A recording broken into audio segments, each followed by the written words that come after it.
आगे बढ़ेंगे। बिहार में निवेश बढ़ाने में देश दुनिया के निवेशकों की रुचि बढ़ रही है। पटना के ज्ञान भवन में चल रहे वैश्विक निवेशक सम्मेलन के पहले दिन कल 1 लाख करोड़ रुपए से ज्यादा निवेश प्रस्ताव पर सहमति बनी है। मुख्यमंत्री की मौजूदगी में आज 350 कंपनियों के इन निवेश प्रस्तावों के समझौते पर हस्ताक्षर होंगे। इन कंपनियों ने संबंधित विभागों को लेटर ऑफ इंटेंट दे दिया है। खाद्य प्रसंस्करण, आईटी, विनिर्माण, सीमेंट उद्योग, बेवरेज, पर्यटन समेत कई क्षेत्रों में निवेश करने की इच्छा निवेशकों ने जताई है। और सहयोगी प्रीतम इस वक्त हमारे साथ जुड़ गए हैं। प्रीतम, देखिए, बिहार को इंडस्ट्रीज का हब बनाने की तैयारी है बिहार सरकार की, और ये जो 2 दिनों का समिट आयोजन किया गया है, इसमें कई निवेशक अपनी रुचि दिखा रहे हैं और आज 350 कंपनियों के साथ डील होगा, समझौते किए जाएंगे, हस्ताक्षर होगा मुख्यमंत्री की मौजूदगी में। और बिहार के लिए ये काफी फायदेमंद होगा आगे आने वाले दिनों के लिए, चाहे वो रोजगार के क्षेत्र की बात करें, उद्योग की बात करें। आप मौजूद हैं प्रीतम ज्ञान भवन में, क्या तैयारी वहां पर? जी बिल्कुल, आपने सही कहा रश्मि कि 350 कंपनियों की डील पे आज सील होगा और खुद मुख्यमंत्री नीतीश कुमार इस वक्त मौजूद होंगे, उस वक्त मौजूद होंगे।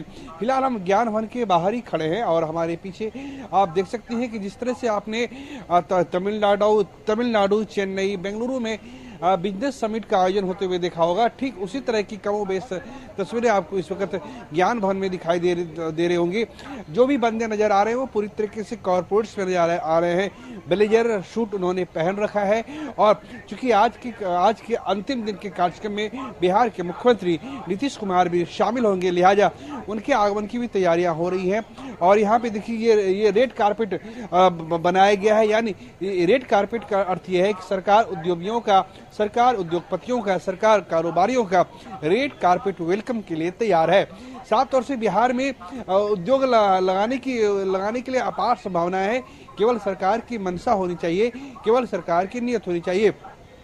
सस्ते दरों पे बिजली, सस्ते श्रम और मानव बल की उपलब्धता, इसके साथ कानून व्यवस्था और सड़कें, ये कुछ ऐसी चीजें हैं जिसके आधार पे बिजनेस क्लाइमेट का निर्माण होता है, वातावरण का निर्माण होता है। और इत्तेफाकन से अब जाके बिहार के लोगों को एहसास हो रहा है कि उसने कितनी बड़ी भूल की थी, उनसे क्या चीजें मिस हो रही थी। अब चूंकि लगातार पिछले साल भी हमने देखा था कि समिट हुआ था और इस बार भी समिट हो रहा है, तो हम उम्मीद कर सकते हैं कि आज जब ये बिजनेस कॉन्क्लेव खत्म होगा, आज जब बिहार बिजनेस कनेक्ट जब खत्म होगा, तो हमें इस बात का पता चल पाएगा कि आखिर कितने लाख करोड़ का निवेश हुआ है। और केवल कंपनियों के समझौते से नहीं होगा, केवल कंपनियों के मेमोरेंडम ऑफ अंडरस्टैंडिंग से नहीं होगा, बल्कि सरकार को इस बात का ध्यान रखना पड़ेगा, उद्योग विभाग को इस बात की नजर रखनी होगी कि जो भी समझौते हुए हैं, जिन डील पे सील हुए हैं, उसको जमीनी रूप पे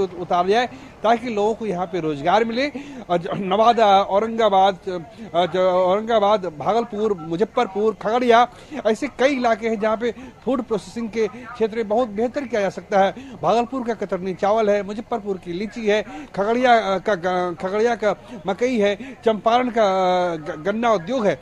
ये ऐसे इलाके हैं जहाँ पे इनके आधार पे लाखों लोगों को की कमाई हो सकती है और हजारों लोगों को रोजगार दिया जा सकता है। तो उम्मीद है कि सरकार इस बारे में काम कर रही है। बिल्कुल प्रीतम, और अगर हम बिहार की बात करें तो बिहार में निवेश करना इसलिए भी आसान है क्योंकि बिहार में सब कुछ है, चाहे वो नेटवर्क की हम बात करें, कनेक्टिविटी की बात करें, सड़कों की बात करें, नदियों में पानी की बात करें या फिर कच्चे माल की बात करें, बिहार में सब कुछ उपलब्ध है। और इसीलिए निवेशकों के लिए निवेश करना आसान भी है और साथ ही इसका फायदा बिहार को होगा, निवेशकों को भी होगा जो यहां इन्वेस्ट करने की सोच रहे हैं या आज जिन 350 कंपनियों के साथ हस्ताक्षर होने हैं उन्हें भी फायदा होगा आगे आने वाले दिनों में।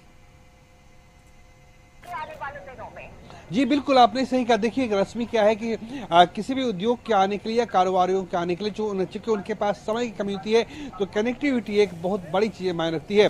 बिहार में इस वक्त पटना एयरपोर्ट है, गया एयरपोर्ट है और दरभंगा एयरपोर्ट है। इसके अलावा अब भागलपुर से सटा हुआ देवघर एयरपोर्ट है, गोपालगंज से सटा हुआ कुशीनगर एयरपोर्ट है, गोरखपुर एयरपोर्ट है। यानी आपको भागलपुर बिहार आने में कोई दिक्कत नहीं होगी, आप आकर एक दिन में जा सकते हैं। इसके अलावा कनेक्टिविटी है, आप कनेक्टिविटी इतनी अच्छी हो गई कि आप पटना से पूर्णिया हो, पटना से भागलपुर हो या पटना से चंपारण हो, आप 5 से 6 घंटे के अंदर पहुंच सकते हैं।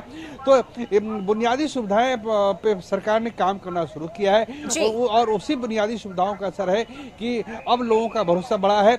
लेकिन खासकर अभी भी जो कुछ चीजें हैं जिसे लाल फीताशाही कहते हैं, जिसे रेड टिपिज्म कहते हैं, इसमें सरकार को ध्यान करना पड़ेगा। उद्योगपतियों के पास समय की कमी होती है। अगर कोई आवेदन देते हैं और अगर उनका आवेदन हर तरीके के मापदंड पे खरा उतरता है, तो उन प्रोजेक्ट को मंजूरी मिलने में समय नहीं लगाना चाहिए। सरकार को इस बात को ध्यान में रखना पड़ेगा। जी रश्मि। बिल्कुल प्रीतम, और यही वजह है कि 350 कंपनियों ने निवेश करने पर सहमति बनाई है और आज हस्ताक्षर होगा, डील फाइनल किया जाएगा। बहुत शुक्रिया प्रीतम आपका तमाम जानकारी के लिए।